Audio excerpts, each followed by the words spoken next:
Hi, welcome to our match versus Hardley Athletic. It's our final match of the season.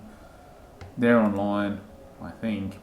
We've won the league, and ideally we'd just field our strongest squad and try and win or whatever, and that's probably what we'd normally do. But because it's the last ever match for the club, and like literally, because it's the last ever match, we've decided, and normally we're either fielding our best team or our reserve team or balancing and staff. We just thought, last ever match, let's just do something different. So what we've done, what we're going to do, is we're just going to play a combination of like old and new. So we're basically we're really just placing a heavy focus on players that have played like everyone in our starting lineup has played. We've signed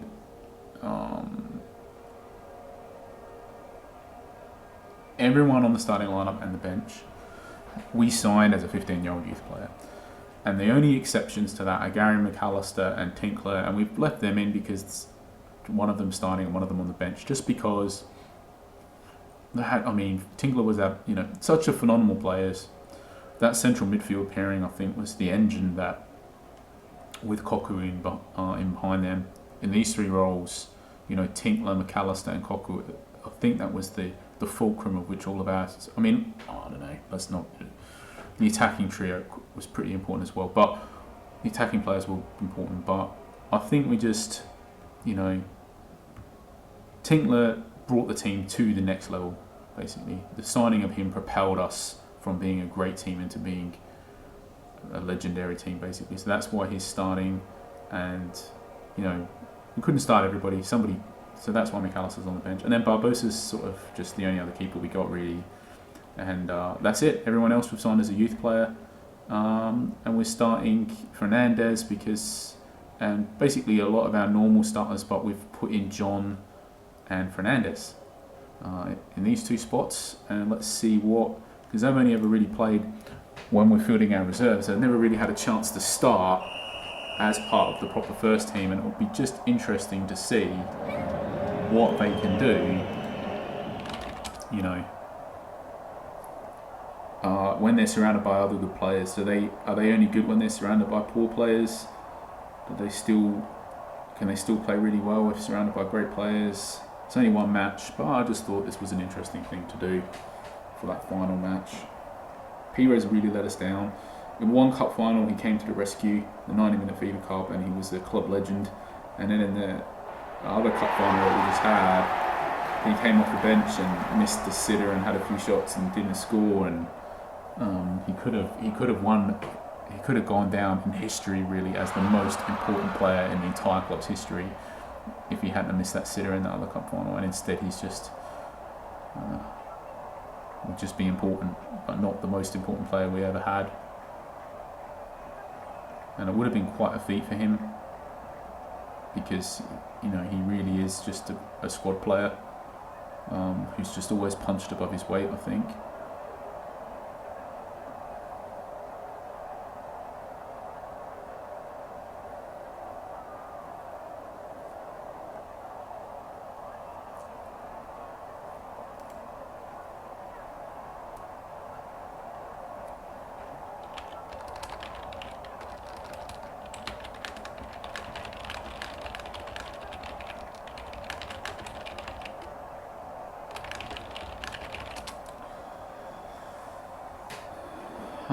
We're starting again, and we're doing okay in this match. The usual suspect scoring, I guess, really, and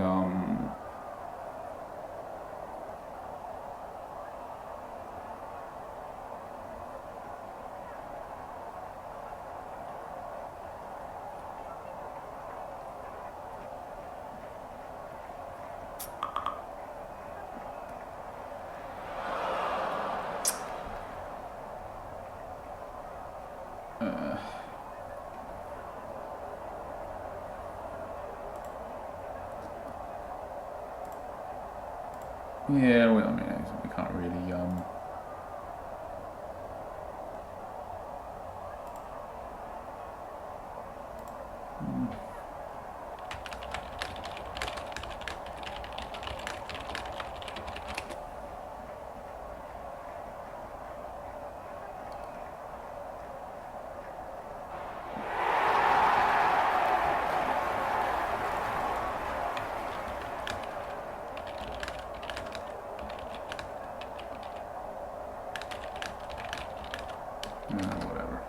yeah, it does.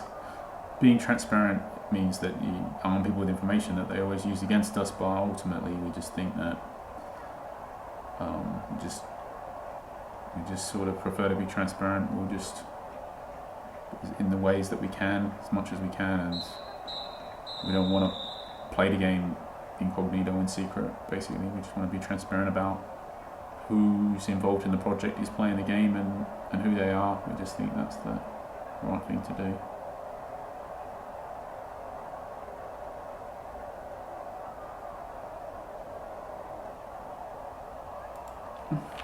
We could do this, but really it's obvious you can do nothing. What we say for show is going to convince the doomsayers otherwise. So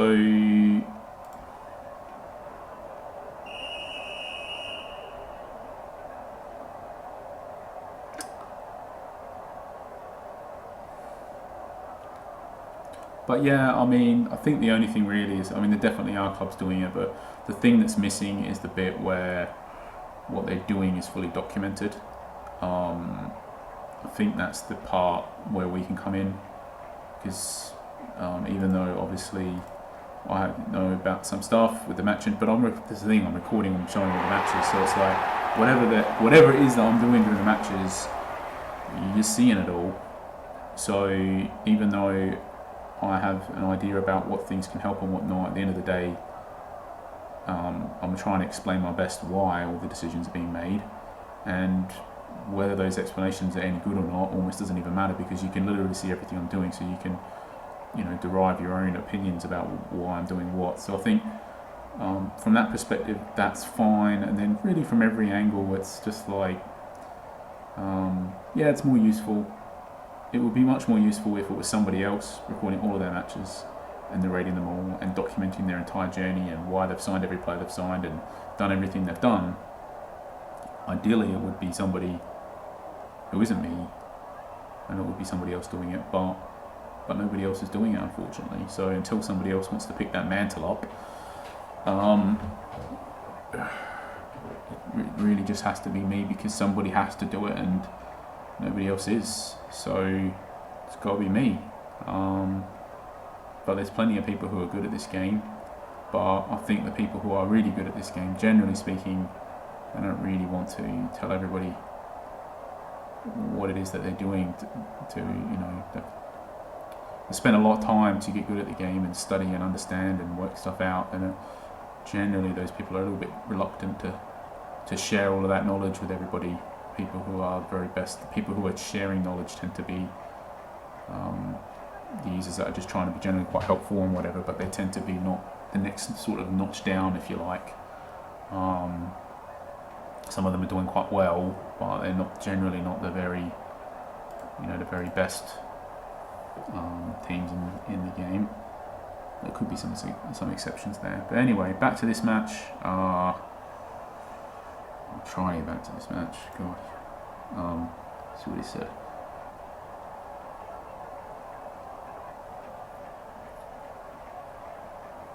A few reasons.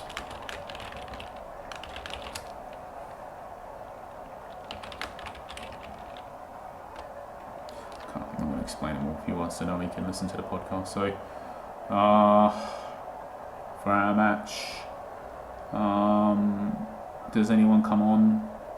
Does anyone get a final farewell here? Just checking our bench just to see who deserves a final farewell. I feel like Perez does. I feel like, I don't know, I'm still angry at him for the last match. I feel like De Jong does, because he's been around forever. I really genuinely feel he deserves an appearance here, but he's probably the only one who absolutely needs one. I think the rest of them we can largely just do based on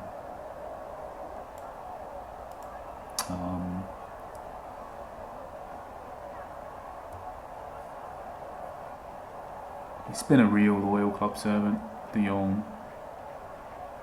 Always given us good squad depth, and always just flown under the radar enough, I guess. That we did get offers. We were getting offers for him, but were never high enough to really ever warrant considering them. So he's always managed to hang around and give us some squad depth.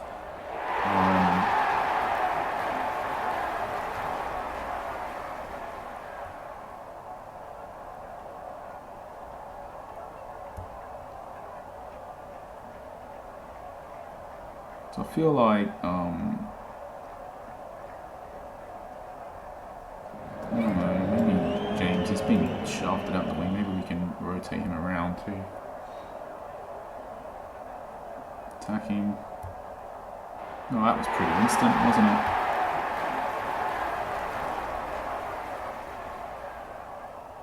I think now we can, let's give Perez, I'll regret it if we don't give him a run out in the very final game of the season. And I think the other note really is Carter, because we signed him in the very first season and he's always just been a really useful player to us. So let's just get him out there, and I guess it's just going to pull him in and sacrifice Tarantini. And I feel like I'm happy with this set of changes and up the tempo and see if we can score another goal. But I'm really happy.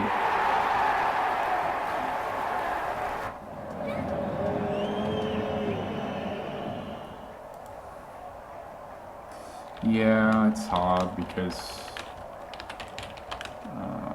I don't want to.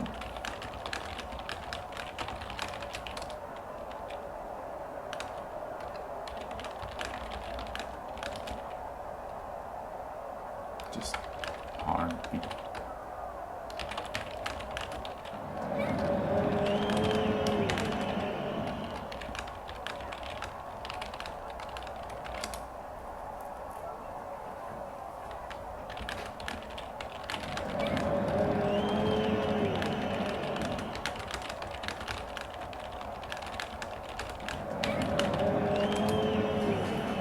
So yeah, I mean, I do work a lot in the evenings,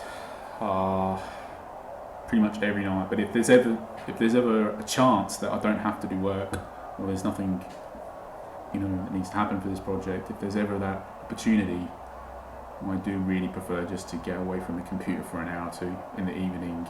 And I do manage to pull it off to get away from an hour or two, like a couple nights a week, which is just why I don't want to play in those FAs, because then I feel like I have to be at the computer to play the game, and I will just never get away from it, basically. I think there's some healthy limit to the amount of hours that you should spend in front of a computer, and I'm pretty sure that it's less than 16 per day, which is what I normally have. So, yeah.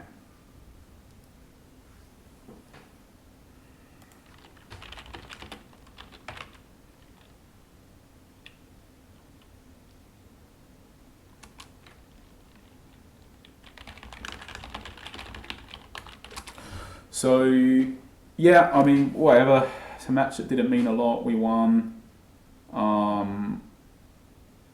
think the scoreline was flattering. Yeah.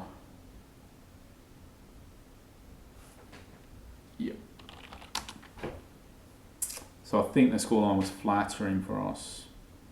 I think we deserved to win, but the scoreline was flattering. I think, 2-1, something like that would have been fairer.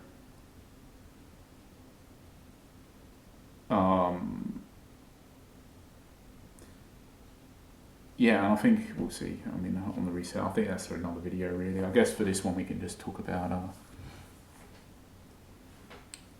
know, the match. I don't know what else there is to say. Scoreline was flattering. We weren't paying much attention. We got the players out there who we felt deserved matches. I think we'll do another video to summarise the careers of the players that we've had.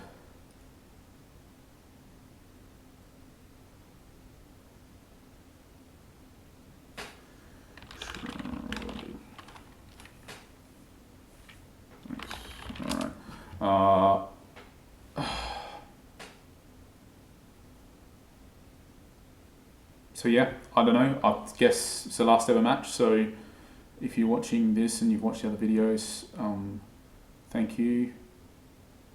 I know there's not a lot of people that follow these, but there are some people who follow them, and I know in the past, at times when I've stopped doing these match videos, that a few of you were really disappointed about that. So yeah, I know that, and that did inspire me to do it again when I managed to get the time and sort of opportunity, I guess, and to do it, start doing it again. So I think I'll keep doing the match videos for Wanderers, which is what my new team is. So it'll be a similar format, but it'll be very different because we'll be working up through the game world. Obviously, the players will be a lot lower quality, and hopefully will improve over time, and we'll be the underdog a lot rather than the team that's expected to win. So it'll be a very different take on things. But we'll still do the videos, so I hope you keep watching them. As for the last league match, it's done and dusted, and we've ended up 36 wins, a draw and a loss, and fell just shy of 200 goals, and had a great season really, and just really ran out deserved winners. Unfortunately, this season we've won the community trophy, we won the Cup Holders Cup, and we won the 90-minute Fever Cup. So we definitely left a legacy for stamp on the game world with this team, and we're just really, I guess, sad that this is the last match that we'll ever play with him.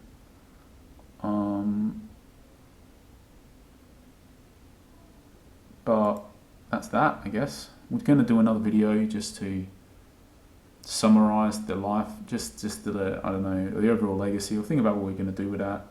Drop a comment on this video. I think we're going to record it tomorrow, so drop a comment on this video if you got any ideas about specifics. But I think we're just going to look into the careers of the players we've had, and just look at the players we've currently got, and look at what's been accomplished, and try to rekindle as much as we can the journey that we've undergone since we started, and perhaps look back at some of the players that have left the Lanark that are still in the game and see how they've done, and maybe a few bits. So we'll do a video. Thanks for watching. Cheers.